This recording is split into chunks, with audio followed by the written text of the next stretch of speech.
I take it that you're in LA? I am in LA. All right.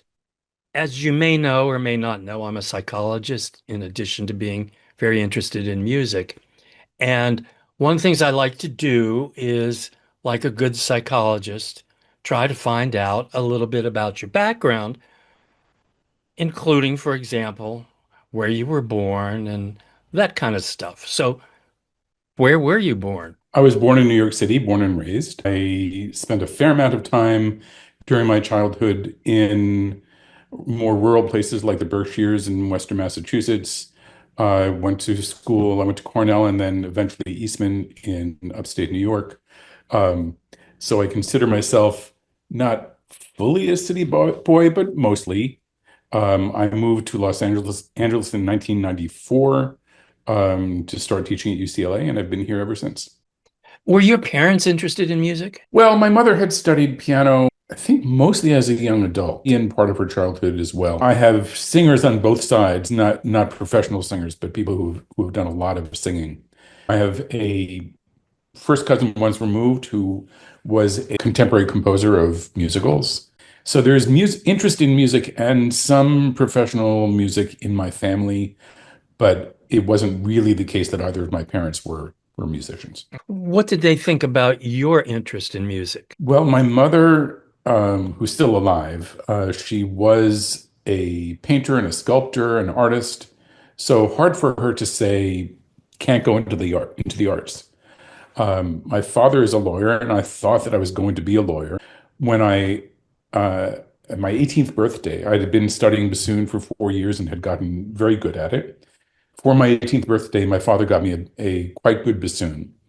Went excitedly to my bassoon teacher and showed her the new bassoon. She said, "David, I know. I helped your father buy it," which of course was sort of obvious, but I hadn't realized it. And then she told me, "I want to tell you," she said, "you were good enough on bassoon, and I know you're good enough on clarinet since I'd started when I was 8. You could be a Broadway doubler." And for about a week, I was so excited. And then I thought that would mean 400 performances of Cats in a year. And that's if I'm successful. And then I thought, I'll just play for fun. Maybe I'll join a lawyer's orchestra or something like that. So I went to college thinking that I was going to be a lawyer. I was going to follow in my dad's footsteps. And I formed an a cappella singing group. I was really interested in barbershop and close harmony and stuff, and realized I needed to learn how to arrange better because I only knew the rudiments of harmony. So I started taking music theory classes, and then suddenly I started writing my own music, and I got bitten. So of course both of my parents were worried, how will I ever make a living? They called family friends and said, how's he going to make a living? But I got a full scholarship to Penn for my master's, where I studied with George Crumb. I got a full ride to Eastman for my PhD, and they said, "Okay, well, can you get a job?" And then I got the job at UCLA. So then they started relaxing. But it was, I'm guessing, 6 or 7 years of being on the edge. You're head of composition at Halpert School of Music. I was for 7 or 8 years, maybe 9 years, I forgot. And I got tagged out, which is quite a relief. It's a lot of work. Last 2 years, I was vice chair of the department. This year, for most of the year, I'm on sabbatical. One of the reasons I want to talk to you is about the Preludes and Fugues. That CD's already out. How many separate Preludes and Fugues do you have in it? There's 26. There's two books of 13 each. So each book starts in C and ends in C, whatever that means. And it goes through all 12 keys, although the word key is also stretched, starting on C, ending in B, and then returning to C at the end. So there's 13 in each book for a total of 26. When you sat down to write, did you have a plan in mind to follow the pattern you just described? Was that your intent? Not at all. There was a program that was put in place by a colleague of mine to have everybody in the community write one prelude and fugue for a visiting pianist. So I wrote one and I thought, yeah, that's fine. And then I wrote another because, one prelude and fugue is lonely, so it needed a companion. And then I thought, my skills at counterpoint, my interest in exploring melody and harmony have developed enough. I think I'll write 10. So I was going to write one in every diatonic key. So all the white keys plus F sharp and B flat. And if you know your music history, you know those are the extra tones that were allowed in the Renaissance. C sharp, D flat, E flat, A flat, those weren't allowed. So I wrote 10.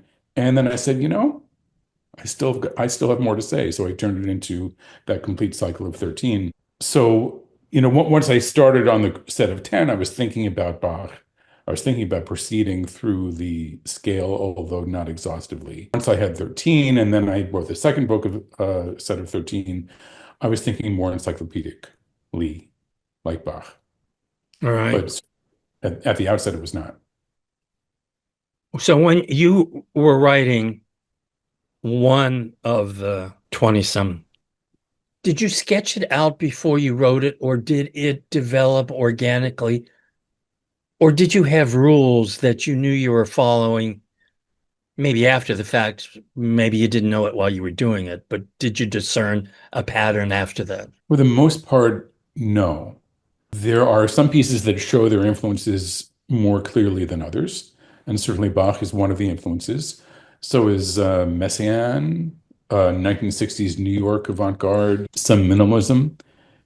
Well, I did plan out, after a while, I did plan out the keys. What I did was develop in advance new scales or modes, as I call them, using different patterns. Many of them go beyond an octave. In Western music, we talk about C major, do, re, mi, fa, sol, la, ti, do. That's one octave. I created modes that would be an octave and a half, a bigger octave and a half, 2 octaves, 3 octaves, 6 octaves. So that's very, very different. And I started sort of planning which keys we're going to use each mode. So that much was planned. But then within each piece, for each piece that I wrote, I was noodling around in this mode, experimenting, trying to find what was interesting in this mode, like exploring a strange land. And the music just flowed out of that. And sometimes the music is quite straightforward. Sometimes it's really kind of heady. So some of it did just grow organically once you started to write. You didn't preset necessarily where an individual piece was going to go. I didn't preset where any of the pieces were going to go. No, they all evolved organically. I know what the rules of fugue writing are, and I know the expectation for a prelude that precedes a fugue. But every single one of them just said, this land that I'm exploring, what does it want me to sort of do? Or Mm, what can I do in this land? So they all evolved organically. all right. There's one exception. The very last piece that I wrote of the original 13 is highly structured around a series of notes that is inherently fractally repetitious. Some music theorists would say redundant. If you start on the first note and play through it, it's a melody. If you start on the second note and play every other note, it's the same melody transposed. If you start on the third note and play every third note, it's the same melody transposed, but now it's getting longer and getting longer. So it's just like a fractal where you have a long statement of the idea. You've got shorter, smaller, smaller. You've got microscopic ones that are built around that particular point in space. You did use, I think it was four different pianists. How did you Right. decide who did what? I started with one pianist who is my friend and colleague, David Kaplan. He was actually a student of mine when he was an undergraduate at UCLA, so I've known him for a long time. I had written one of the original Preludes and Fugues for him, actually two originally, and he recorded one of them back in 2020. And I wanted to continue with him, but I also knew that nearly 3 hours of music is a heavy lift. So I strategized with him and I said I wanted to divide this into with between two or three or possibly four pianists. And I knew that he is the co-founder and one of the leading lights of an ensemble called Decoda, Decoda. And we both thought it'd be great idea if we could have pianists who have been either in Dakota or associated with Dakota or friends of Dakota. He recommended these performers, one of whom I knew, and the other two had worked together as kids, actually. They had the same piano teacher. So the two who had played piano duos as a kid or a piano duo occasionally, they were a natural for the two piano piece. One of them, Steve Beck, is this technical marvel. You can throw at him the most difficult music and he can sight read it down. I can't begin to understand that ability. And, if you compliment him, he says, "Oh yeah." And it's like I picked up a fork. He is really amazing. I mean, they are all great pianists, but I also know that, for example, Steve has a larger hand than Mika. So spots where you really needed to be able to reach, or while looking in one spot, reach over and play a note that's 2 feet away. I gave him most of those pieces. Mika Sasaki, I knew slightly, and she is a beautiful, sensitive pianist. I wanted to give her pieces that I thought would suit her. David Kaplan looked through the entire set of pieces and said, "I want this one, this one, this one, and this one." So that left some of them for Michael, but I also chose specifically for him as well. I've got a pair of klezmer Preludes and Fugues. So I wanted to have a Jewish performer for those. David Kaplan is one, Michael Mizrahi is another. So a lot of them just sort of fell naturally. Of course, this one's going to go to her, this one's going to go to him. Some of them were sort of arbitrary. I did spend a lot of time planning to give more or less equal demands on each. I ranked each piece according to difficulty and tried to distribute easier, moderate, and harder ones to everybody, with a slight shift of hardest ones to Steve Beck.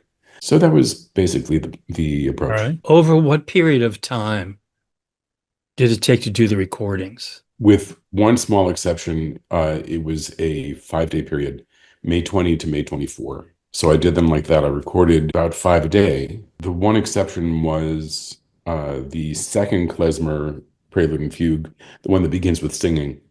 I discovered to my surprise that what I thought was an easy song to sing was not so easy. And we recorded it with David Kaplan singing. It's supposed to be the pianist singing from the keyboard. And then gradually he enters playing piano and then takes over playing piano and then ends with him singing and playing together. That didn't work so well. So we re-recorded it 3 months later. But really, it was a 5-day period for everybody. I didn't get much sleep. So you were there for all of them. Oh, you set up the piano preparations for all of them. So I set them up the morning of and the evening before for all of them. I was any break in the recording, for a lunch break for the performers or for the recording engineer, I was in the piano. It was a lot of work. Did at any point during the recordings you say, or the artist said, "Stop, this isn't working"? There were two things. There were three things four things. I'll tell you one anecdote with each. Mika, I discovered, is a perfectionist, and her ears and her mind, and certainly her fingers, are faster than mine. I would listen to a take of, a 20 measure passage, and I would say, "That was wonderful, except for measure 3." And she would say, "Yeah, we need to do measure 3 again, but we also need to do measure 6. The third beat, I got a note wrong, and measure 8, the fourth beat, my finger slipped a little bit.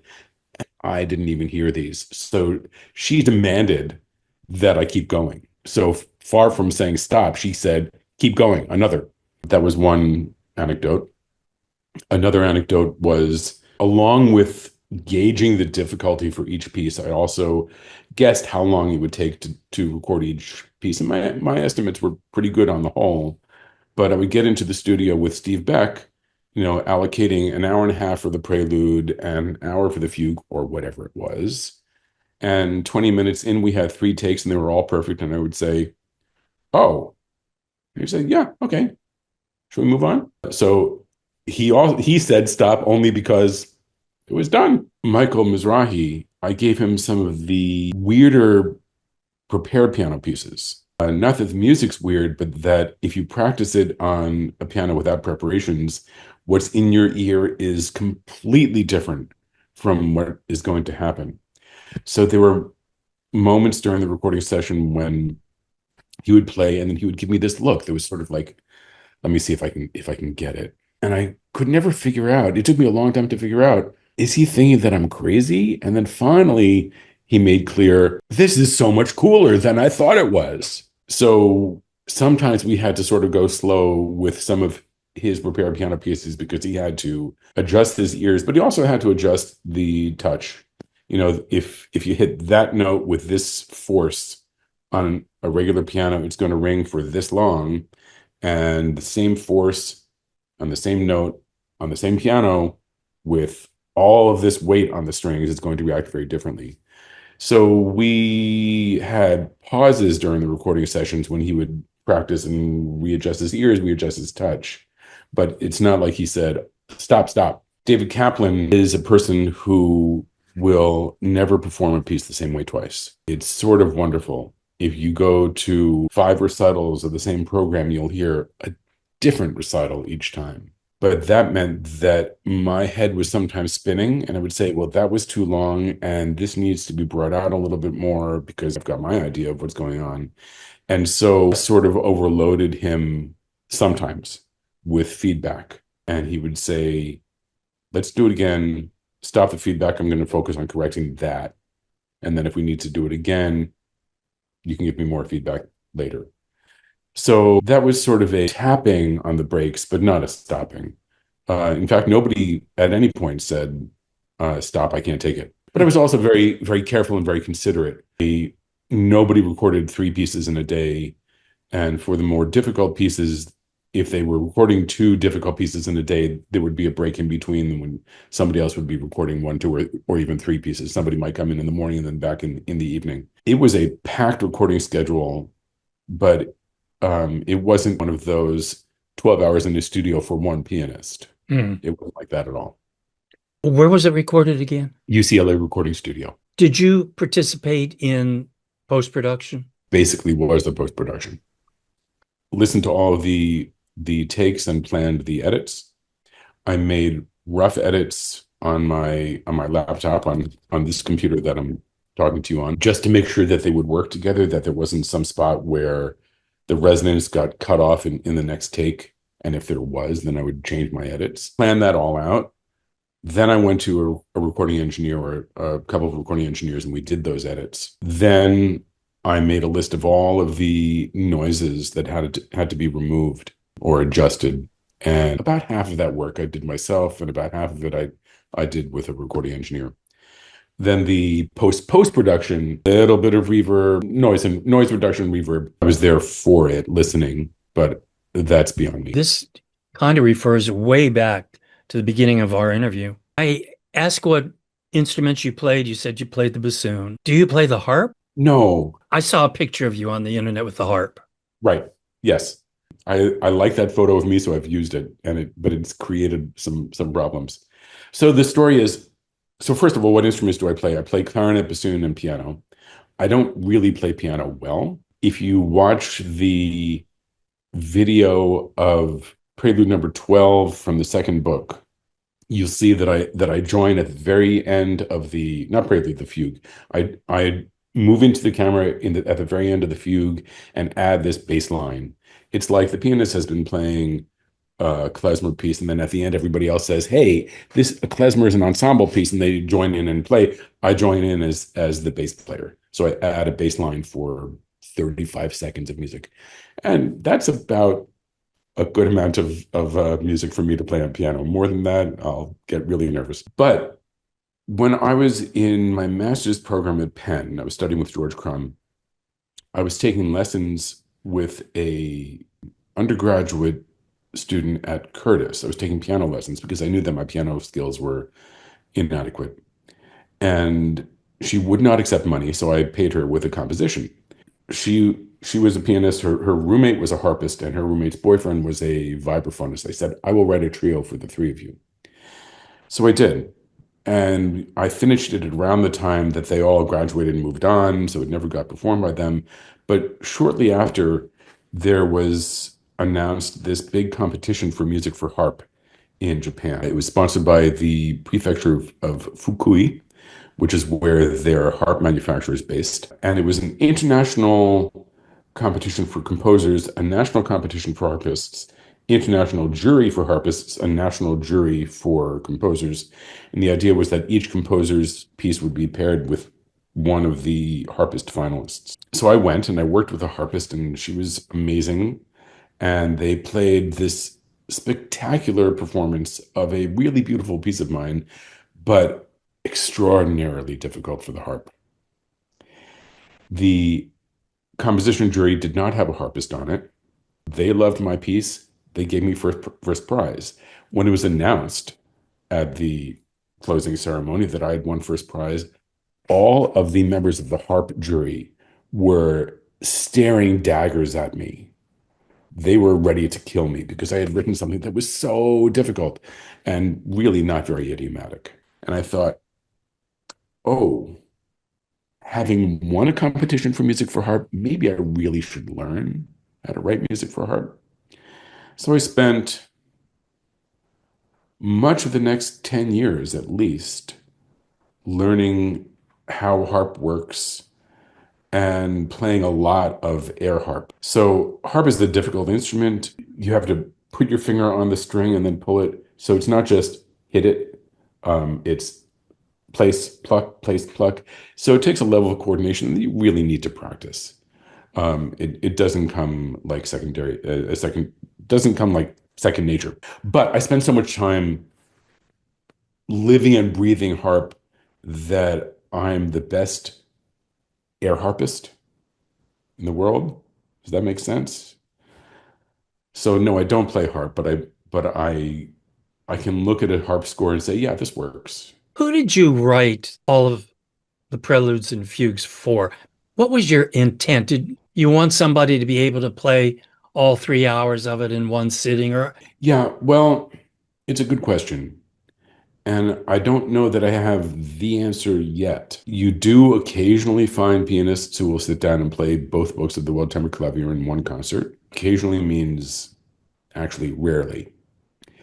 It's more common for a pianist to play one book, but far more common is they will play one prelude and fugue on a program of other music. So I would be thrilled if a pianist played one prelude and fugue on a recital and stopped there. I tried to put together a concert of the entire set of pieces right at the end of the recording session, and I found that I had stymied myself. I had four pianos ready to go, two regular pianos, and so they were sort of ready to, as soon as one finished, another would play. There was also the piano duo that was played. Two of the pianos were there for prepared piano, and some of the prepared piano pieces you can play one after another on the same piano. But most of them require pretty extensive set changes. And I thought, because I had been working with those preparations for months, actually at that point I'd been working with them for years. I thought, I know these inside and out. I can take out the preparations for one, put the preparations in for another in 5 or 10 minutes. I'm going to do this in three chunks. There's going to be two intermissions. And while they're playing that piece on the regular piano, I'll make the few adjustments to this piano. It didn't work. You need to be able to touch the key and hear it and adjust the preparations. And in like 15 minutes or 20 minutes of preparation changes into the first break, and I realized there was no way this was going to be everything. We played a lot of pieces. We played more than 2 hours of music. But in order for this whole thing to be performed in one concert, you would need probably six pianos, maybe eight. So I recognized that's not going to happen. It's totally possible for one performer to play the entire first book. It's possible for one performer with one or two pianos to play quite a lot of the second book. how do they know how to prepare the piano, though? I have general comments about preparations. I explain the strings. I explain what muting and stopping are. I talk about some of the things that can be applied, like blue tack, sponges, books, cards, erasers, piano mutes. I talk about how to make harmonics using putty, putting a weight across it like a pencil or a bolt. I talk about how to use a sponge to create harmonics, clothespins or binder clips. I talk about how to make the bell tones for bells using screws, bolts, chopsticks, golf tees, straws, etc. So I talk about all of this in general. I also talk about sort of the theory of using screws in the strings, and how big they should be, depending upon how big the piano is, or where they're placed in the strings, what range they're placed in the strings, because each of these factors changes things. And I also give advice on how to approach the piano. There's a lot more in here. I'm not going to Got spend it. too much time. And then I give specific information for each one in prose. So here, these notes are prepared with poster body placed at the octave node. Additionally, these notes, dot, dot, dot, dot, dot, dot, dot. So I have specifics about where they're placed. And then I have this chart. Pieces 1, 3, 5, 7, 9, and 11 would be on piano one. And I show what notes have what preparations. Um, and that goes up through the top of the piano. And here's piano two for 2, 4, 6, 8, 10, and 12. What notes have preparations, etc. Um, Piano two is much easier. Piano one is much more complicated. Um, so there's a lot of detail, there's lots of charts, and this is a catalog of all the materials needed for the preparation. So I give a lot of information and a lot of preparation. Nevertheless, I have to say that I learned the hard way that different pianos react differently. So I spent so much time on my 6'3" Steinway that in fact I really could have taken preparations out and put them back in very quickly. But on a 6'11" or 7 foot Steinway, the standard recital piano, boy, they react differently. The strings are that much longer, that much heavier. The mass and momentum of those strings resists the changes from the preparations. And then you try that on a 9 foot piano. I was so excited to get access to these 9 foot Yamahas with brand new strings. They look so beautiful. And I just thought the sounds are going to ring and be glorious. And instead, the piano said, I am a piano. Um, so this is the sort of thing that does take preparation, you know. Once that's worked out, the preparations can be applied and removed pretty quickly and easily. Is there anything going on at the Herb Alpert School about artificial intelligence in music? In Uh, my department, not as far as I know. So, at the Herb Alpert School of Music, there's the music department now called Department of Music Performance Education and Composition. There's the Department of Ethnomusicology. There's the Department of Musicology. Ethnomusicology is the study of musics from cultures other than Western Europe. That I would say has probably not been affected by artificial intelligence. Musicology is both history of Western music, but also the history of cultural interactions with Western music, including popular music, etc. So there are some scholars who are studying hip hop and rap and Taylor Swift. I don't know if Taylor Swift is being studied at my university, but I'm sure there's people who know about her. So I imagine that they are thinking about artificial intelligence. I don't know. There's also a fourth department or program, the music industry program. And for sure, they're talking about it. They're talking about it as tools you should learn to use, you know? But I can't speak to them, to what they're doing. I don't know exactly where they stand on this. when I read critiques of AI generated music, one of the comments I frequently read is, well, this can't work because it doesn't have any soul. And I, as a psychologist, I was thinking, what the heck does that mean? It's not quantifiable. I think it could be translated as I just don't like it, or I don't like the idea of it, but I can't judge it independent of my dislike of the whole notion. Right. And I've listened to some of the AI generated music, and because it's scraping from the past, you get the past. One of its limitations is it's not good at creating something new. So even if you give it the greatest prompts in the world, it still might not be able to do it.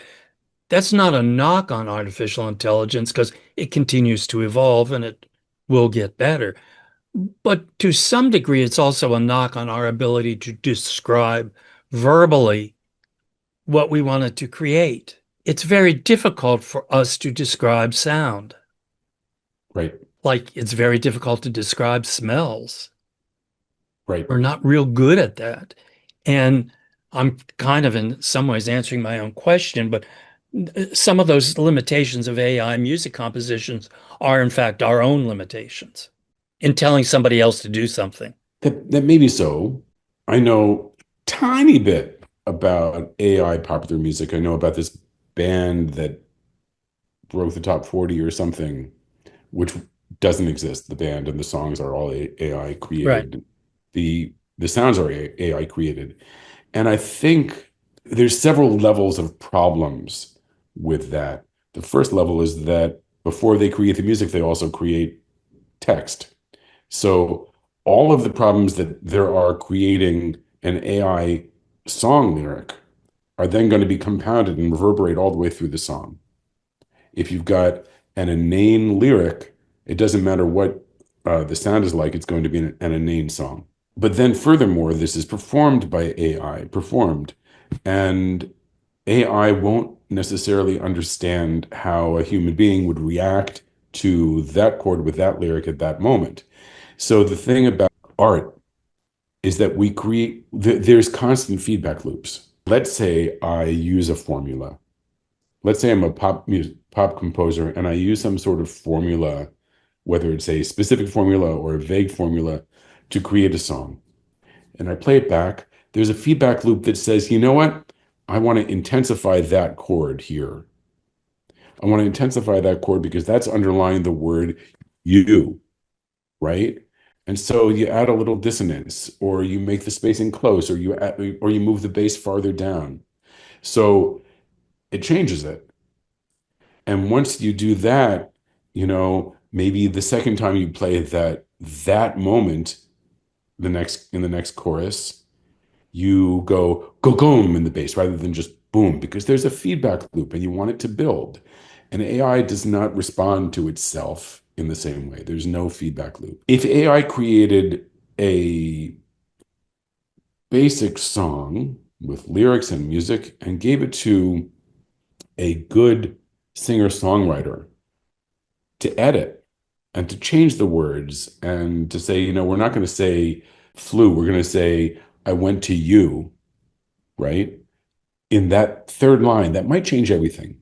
And then more feedback, more feedback. I'm going to play it this way. I'm going to strum it just a little bit harder at that moment. Then it would have, I think, the human soul. So I don't know that the notes and the words are sufficient for us to say AI failed, in the lack of reiterated feedback and development. I think that's probably where it fails. And that's where I think we can say, yeah, it's because it lacks a soul, not because the first go around was soulless, but because it didn't react to itself. Right. When I just completed a major study of the financing of symphony orchestras in the US, and I found that to work effectively with AI, I have to do it in small chunks. Can't say to it, do this report. I have to go step by step with it. And some Right, things it's very good at, like doing calculations. Other things it's not so good at is structuring the words in the report. I have to work chunk by chunk. That may be true with the music too. You have to work chunk by chunk. But if you have to get too granular with it, you might as well write it yourself. right, exactly. Exactly. So we'll see how it goes.